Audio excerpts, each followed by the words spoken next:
Eh ben voilà, donc c'est la version papier du dernier numéro de l'année du journal de Domaine, donc le numéro de décembre. Un journal municipal en version papier à découvrir dans sa boîte aux lettres, jusque-là, rien que du très normal. Mais à Domaine, il existe depuis quelques semaines déjà une autre façon de se tenir informé de la vie de la petite commune, un journal municipal sonore. La volonté des élus et de la municipalité depuis plusieurs années de mettre différentes actions en place en faveur des personnes à mobilité réduite, par exemple pour l'accessibilité dans les espaces publics, et puis également pour l'accès à l'information aussi à un public qui souffre par exemple justement d'une déficience visuelle. Le procès-verbal électronique arrive. Pour cela, la ville a fait appel à la bibliothèque sonore de Grenoble et signé une convention.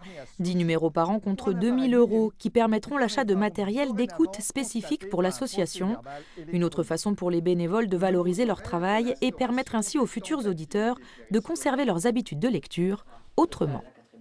La vie de la commune, elle n'est pas accessible aux personnes qui ne peuvent pas lire un journal. Les personnes n'ont pas nécessairement envie de lire ou d'écouter un livre de 300-400 pages, mais elles veulent savoir à quelle heure elles peuvent aller à la mairie, qui est le médecin de garde, est-ce qu'il y a un spectacle qui est prévu. Dans la pratique, ce sont 60 minutes enregistrées pour chaque numéro par un donneur de voix. Michel a prêté la sienne en s'adaptant à cette commande particulière. Le côté positif de la chose, c'est justement se placer dans cet aspect je transmets de l'information à des gens, mais je ne m'engage pas derrière cette information. Alors qu'un livre qu'on exprime, quand on lit un livre, quelque part on interprète et on transmet une part de soi-même. Là, justement, c'est surtout pas ça. En attendant celui de janvier, le numéro de décembre est toujours en ligne.